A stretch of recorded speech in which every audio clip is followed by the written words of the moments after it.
Nesta sexta-feira, 1º de outubro, o presidente do Tribunal Regional Eleitoral de Santa Catarina, desembargador Newton Trisotto, recebeu a imprensa para uma coletiva.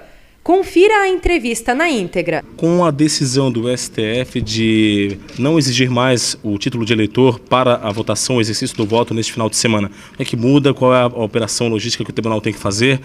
Quais são os procedimentos a partir de agora? A logística é apenas a divulgação, né?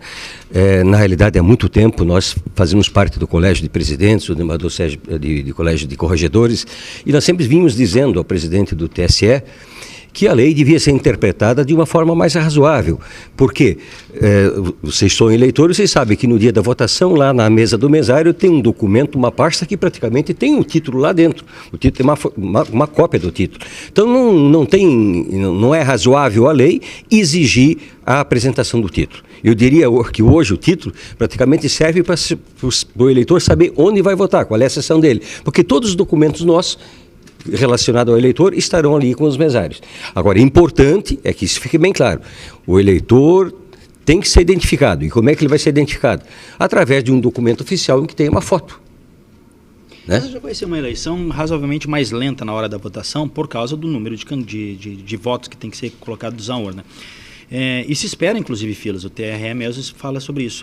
O fato do cidadão ir sem o título não pode causar aquela confusão? Mas acho que essa não era a minha zona, minha seção não era aquela. Não pode complicar mais o processo eleitoral todo? Não, porque na parte externa das salas, das sessões, lá tem uma relação com todos os eleitores daquela sessão.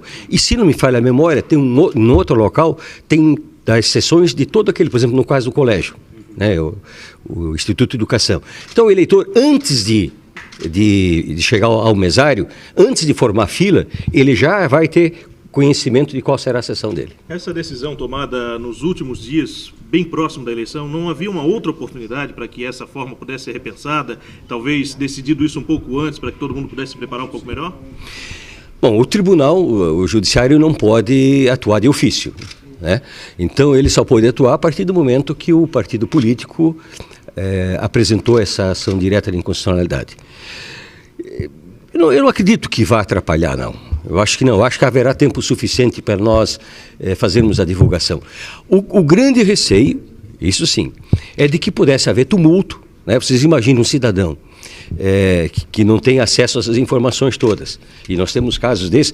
Lá no norte, no Pará, por exemplo, a juíza conta que tem eleitores que se deslocam 10 quilômetros, 10 horas, melhor dizendo, de barco e tudo mais para chegar na sessão eleitoral. Vocês imaginem ele chegar lá e não poder votar porque não tem o título. Então haveria uma possibilidade de conflito, de atritos ali com os mesários muito grande. Então nós insistimos muito isso, fizemos sempre um apelo ao TSE que desse uma interpretação mais razoável. Que o objetivo qual é que é? O objetivo é identificar o eleitor, ou seja, que alguém não se passe pelo eleitor.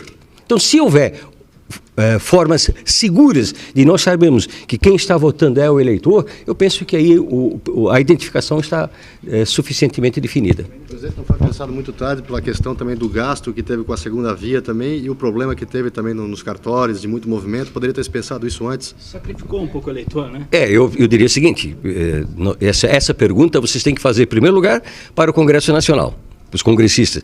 Em segundo lugar, para aqueles que só acionaram o judiciário semana passada. A resposta do judiciário foi extraordinariamente rápida. Em pouco tempo, o judiciário deu a resposta, né? E numa questão que, sob o aspecto de constitucionalidade, ela até é altamente questionável. Mas o que é que prevaleceu? Prevaleceu o bom senso, porque haveria, na expectativa nossa, um grande número de pessoas que deixaria de votar por não ter o título. Presidente, como estão os preparativos agora para a etapa final? Afinal de contas, a eleição é no próximo domingo. Como estão os preparativos? Como é que estão as situações? O TRE concentra esforços de trabalho agora, seguindo a pergunta do Rodrigo. Agora nós temos... Bom, em primeiro lugar, nós temos uma equipe de servidores altamente capacitados e os mesários são mesários que já estão trabalhando conosco há bastante tempo, né? A rotatividade é muito pequena. Então, nós não esperamos nenhum contratempo. O material já está sendo entregue, as urnas serão entregues no sábado. Talvez o único risco que nós corremos é de alguma sessão uma dessas urnas falhar. Eu não me recordo, eu não tenho aqui esses elementos na eleição passada, mas parece que o índice de problemas com as urnas, de não funcionarem na abertura, foi muito reduzido. Mas nós temos, inclusive aviões, e nós estamos com uma equipe muito preparada para quando acontecer um problema desse, no menor prazo possível, nós ir lá substituirmos a urna. Se tudo correr dentro da normalidade, qual é a previsão de término da apuração? Eu não gosto muito de falar disso. Eu sempre digo que a nossa preocupação é com a segurança do resultado, do processo eleitoral. Ninguém tem a pretensão de ser o primeiro Estado a revelar o resultado. Nós queremos, sim, que o eleitor manifeste a sua vontade, a soberania do eleitor seja respeitada. Isso é a nossa preocupação. Mas penso que não deve ser muito diferente dos anos anteriores. Agora, vocês vejam, não sei qual foi o ano, mas teve um ano que em razão de uma só sessão eleitoral, que não teve condições de repassar as informações para cá, parou tudo. Então, nós corremos esse risco. De repente, alguém que está se deslocando da sessão até o local de coleta dos dados para transmissão por via internet para nós, sofrer algum acidente e atrasar tudo. Né? Não dá para mostrar um resultado sem que nós tenhamos todos os dados. Então, se uma sessão com 50 eleitores atrasar, nós não poderemos divulgar o resultado. Se tudo correr bem. Eu penso que aí por volta das 20 horas, se tudo correr bem, até antes, 21 horas por aí, provavelmente nós teremos os resultados. Uma mensagem que o senhor deixa agora para os eleitores para esse domingo?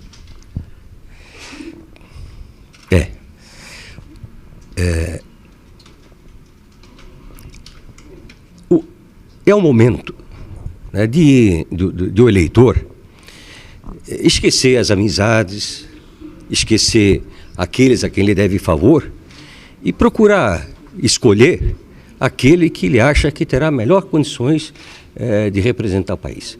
Gostemos ou não, nós temos que conviver com a classe política. São eles os nossos representantes. São eles que vão a Brasília e vão nos representar. Então, se nós escolhermos mal os nossos representantes, e se nós escolhermos mal num número muito elevado, nós não temos uma boa perspectiva. Fala-se em ficha limpa. Eu sempre digo que a forma mais legítima de excluir do processo o mal político é através do voto, não através do processo. Né? Agora, lembro, vocês são bem mais jovens do que eu, mas uma vez o Pelé disse que o brasileiro não sabe votar e ele foi sacrificado publicamente. Né? Mas eu penso que em algumas situações, sim, vocês vejam que nós temos vários políticos que foram banidos da vida pública e depois voltaram, consagrados pelas urnas. Né? Então é isso que não pode acontecer.